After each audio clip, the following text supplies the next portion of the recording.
예레미야 1장에서 예레미야를 말씀을 전하는 선지자로 부르신 하나님께서는 2장부터 본격적으로 이스라엘 백성의 죄악상을 고발하기 시작하시되 지금 7장 1일까지 계속해서 고발하고 계십니다. 그리고 이스라엘 백성의 죄악상과 함께 그에 상응하는 심판이 임할 것도 하나님께서 말씀하고 계십니다. 이러한 상황을 두고 예레미야는 슬픈 마음으로 탄식하였습니다. 그리고 자기의 동족 이스라엘 백성을 위해서 기도했습니다. 기도의 내용이 명시되어 있지는 않지만 아마 이렇게 기도했을 것입니다. 나의 민족을 불쌍히 여겨달라고, 나의 민족이 회개할 수 있는 기회를 한 번 더 허락해 주시고 이제 분노를 그치시고 말씀하신 심판을 거둬달라고 이렇게 기도했을 것입니다. 그런데 오늘 본문에 하나님이 하시는 말씀이 우리를 놀라게 만듭니다. 16절 말씀에, 16절 말씀에 너는 이 백성을 위하여 기도하지 말라. 그들을 위하여 부르짖어 구하지 말라. 내게 간구하지 말라. 내가 내게서 듣지 아니하리라. 선지자에게 말씀하시기를 더 이상 이스라엘 백성을 위해서 기도하지 말라고 말씀하신 것입니다. 그리고 이어서 말씀하십니다. 17절 말씀에 예레미야야, 너는 유다 민족이 지금 행하고 있는 일들을 보고 있지 않느냐? 자녀들은 나무를 줍고 아버지는 그 나무를 가지고 불을 피우고 있고 어머니는 그 불 가지고 과자를 만들어 우상에게 바치고 있다. 이러한 우상 숭배가 온 가족에게, 온 민족에게 성행하고 있으니 내가 분노를 그들 위해 쏟아 붓겠다고 말씀하시는 것입니다. 구약에서 중보기도하면 생각나는 것이 창세기 아브라함입니다. 아브라함이 소돔과 고모라를 두고 기도한 적이 있습니다.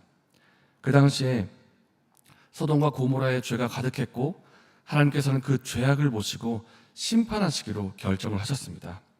그때 아브라함이 자신의 조카 롯을 생각하면서 하나님께 기도합니다. 하나님, 만약에 그 성읍에 의인 50명이 있다면 그 의인과 함께 성읍을 멸하시겠습니까? 대답하시기를 그 성읍에 의인 50명이 있다면 내가 멸하지 않겠다. 하나님, 거기서 40명을 찾으시면 멸하시겠습니까? 멸하지 않겠다. 내 주여 노하지 마시옵고 말씀하게 하옵소서. 거기서 30명을 찾으시면, 계속해서 말씀드립니다. 하나님, 10명을 찾으시면 멸하시겠습니까? 멸하지 않겠다.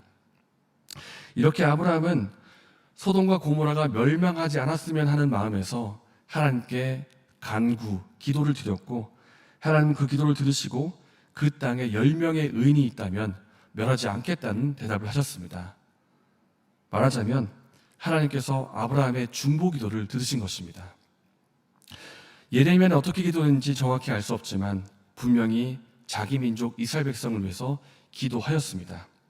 그런데 하나님이 말씀하시기를 이제 기도하지 말라고 하시는 것입니다.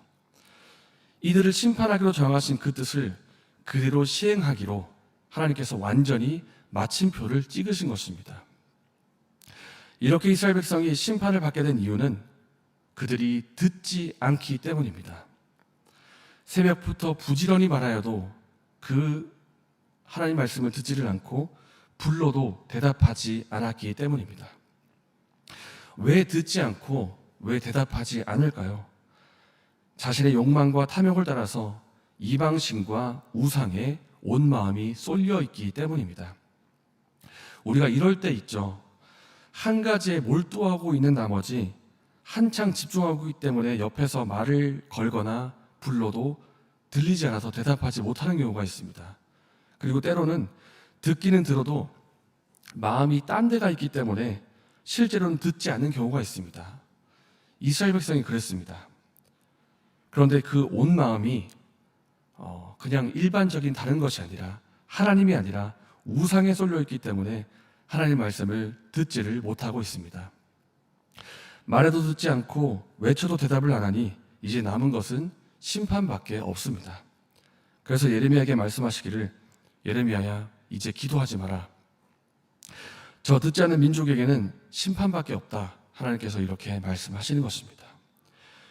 우리가 하나님 말씀을 들을 수 있다는 것, 그리고 그 말씀을 듣고 깨달을 수 있다는 것은 은혜입니다. 말씀을 통해서 우리를 돌아보고 어긋난 것이 있다면 돌이킬 수 있는 기회가 있기 때문입니다. 오늘 저 여러분은 어떻습니까?